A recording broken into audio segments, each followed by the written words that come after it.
सभी को नमस्कार। आज हम एक महत्वपूर्ण ग्राफ क्लाइमोग्राफ के बारे में अध्ययन करेंगे। ये क्लाइमोग्राफ क्यों महत्वपूर्ण है, क्यों हम इसको बनाते हैं? क्योंकि जब हम क्लाइमोग्राफ की बात करते हैं तो ग्रिफिथ टेलर नाम के प्रसिद्ध भूगोलवेत्ता ने क्लाइमोग्राफ का निर्माण किया और क्लाइमोग्राफ बनाने के पीछे उनका जो मुख्य उद्देश्य था वो मानव की जो शारीरिक जो क्रियाएं होती हैं उन पर तापमान और सापेक्षिक जो आर्द्रता है उनका प्रभाव प्रकट करने के लिए ये क्लाइमोग्राफ ग्रिफिथ टेलर ने बनाया, जो कि 20वीं सदी के आरंभ में टेलर ने क्लाइमोग्राफ का निर्माण किया, इसको बनाया। और उस समय की अगर हम बात करते हैं तो उस समय उपनिवेशवाद अधिक था। यूरोप की जो देश थे उनका साम्राज्य, कई देशों पर इनका साम्राज्य था और अधिकतर ऐसे देश थे जो उष्णकटिबंधीय क्षेत्र में स्थित थे। तो इनके द्वारा जो बनाए गए जो क्लाइमोग्राफ है, इनका जो मुख्य उद्देश्य की अगर बात करते हैं तो हमने उपनिवेश जो क्षेत्र थे उष्णकटिबंधीय क्षेत्र में थे, तो वहां पर यूरोपीय जो जातियां थी या यूरोपीय जो देश थे उनके निवासियों की जो निवास की जो संभावनाएं थी और उनकी जो सीमाएं थी उनके बारे में इस ग्राफ के माध्यम से उन संभावनाओं को हम पहचान सकते थे, देख सकते थे। और इसीलिए ग्रिफिथ टेलर ने क्लाइमोग्राफ का निर्माण किया। क्लाइमोग्राफ बनाने के लिए हमें 12 महीनों के आर्द्र बल्ब तापमान डिग्री सेंटीग्रेड में और सापेक्षिक या आपेक्षिक आर्द्रता प्रतिशत में, यानी जनवरी से दिसंबर तक के जो आंकड़े हैं आर्द्र बल्ब तापमान डिग्री सेंटीग्रेड और सापेक्षिक आर्द्रता प्रतिशत में, ये हमें हमारे पास मौजूद होने चाहिए और इनके आधार पर हम क्लाइमोग्राफ का निर्माण कर सकते हैं। क्लाइमोग्राफ का निर्माण जब ग्रिफिथ टेलर ने किया तो ग्रिफिथ टेलर ने ग्राफ में 4 कोनों पर 4 नाम प्रदर्शित किए और वो नाम थे स्कॉर्चिंग, मगी, रा और कीन। ग्राफ पर जो हमने आंकड़े उतारे वो आंकड़े अगर स्कॉर्चिंग के क्षेत्र में आते हैं तो इसका मतलब वहां पर उष्ण और शुष्क जलवायु होगी। यानी स्कॉर्चिंग का मतलब टेलर ने उष्ण और शुष्क जलवायु इसके द्वारा, स्कॉर्चिंग के द्वारा प्रदर्शित किया, जहां तापमान, आर्द्र बल्ब तापमान 15 डिग्री सेंटीग्रेड से अधिक और आर्द्रता 40% से कम, यानी सापेक्षिक आर्द्रता 40% से अगर कम है तो उसको हम स्कॉर्चिंग नाम देंगे। मगी उष्ण और आर्द्र जलवायु, जहां तापमान 15 डिग्री से अधिक और सापेक्षिक आर्द्रता 70% से अधिक। रॉकी अगर हम बात करते हैं, ठंडी और आर्द्र जलवायु को प्रदर्शित करता है, जहां आर्द्र बल्ब तापमान 4 डिग्री सेंटीग्रेड से कम और सापेक्षिक आर्द्रता 70% से अधिक। इसी प्रकार की को टेलर ने प्रदर्शित किया ठंडी और शुष्क जलवायु, जहां तापमान, आर्द्र बल्ब तापमान 4 डिग्री से कम और सापेक्षिक आर्द्रता 40% से कम।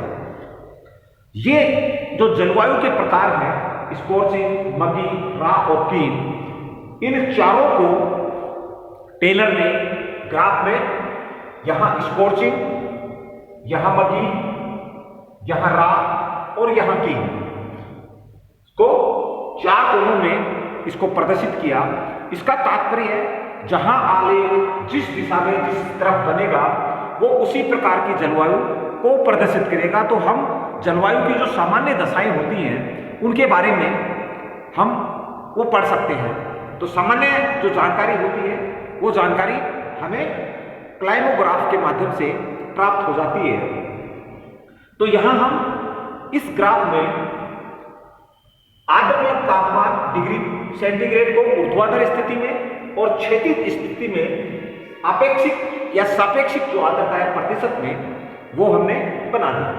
तो यहां हमने सापेक्षिक जो आर्द्रता है 5, 10, 15, 20 इस प्रकार 85 तक हमने इसको प्रदर्शित किया और तापमान को हमने 5, 10, 15, 20, 25, 30 और 35 डिग्री सेंटीग्रेड तक यहां हमने तापमान यानी आर्द्र तापमान को प्रदर्शित किया।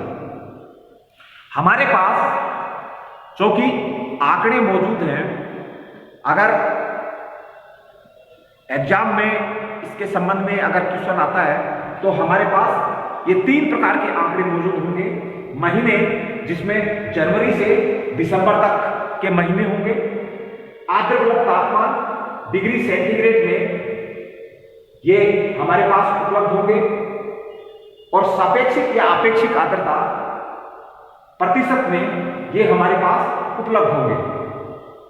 तो ये जो आंकड़े हैं, इन आंकड़ों के माध्यम से हम क्लाइमोग्राफ बना सकते हैं और क्लाइमोग्राफ बनाने के बाद में हम क्षेत्र विशेष की जो जलवायु की सामान्य दशाएं होती हैं उनके बारे में हमें जानकारी आसानी से प्राप्त हो जाती है।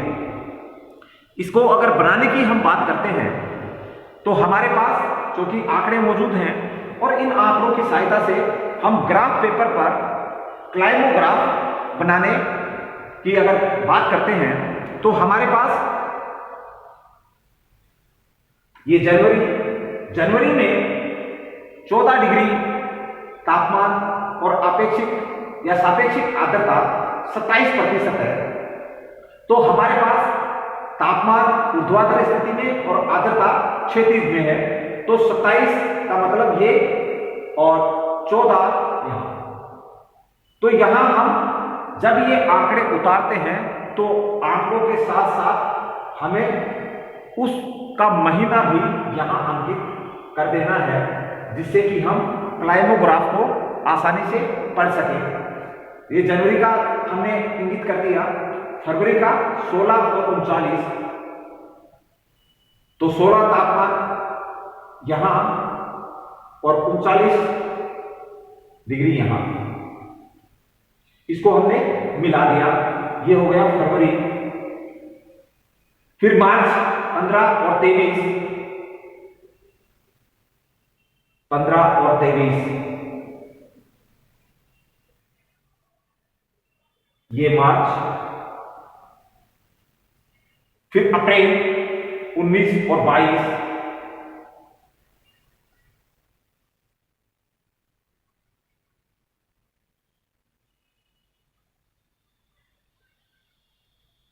ये 19 और 22,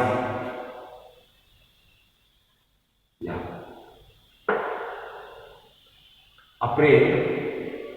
फिर मई 18 और 28, 18 टेम्परेचर अपने पास यहां और 28 डिग्री।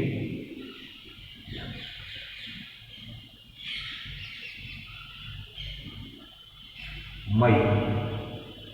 जून का हम देखते हैं 25 और 43, 25 और 43,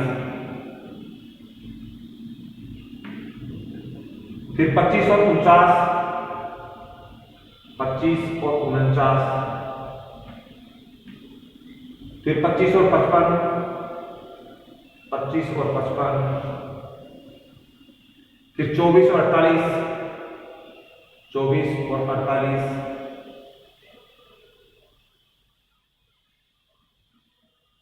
फिर 20 और 21,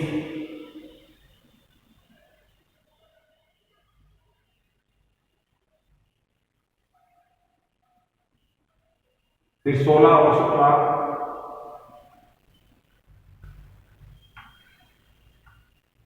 और फिर 15 और 26।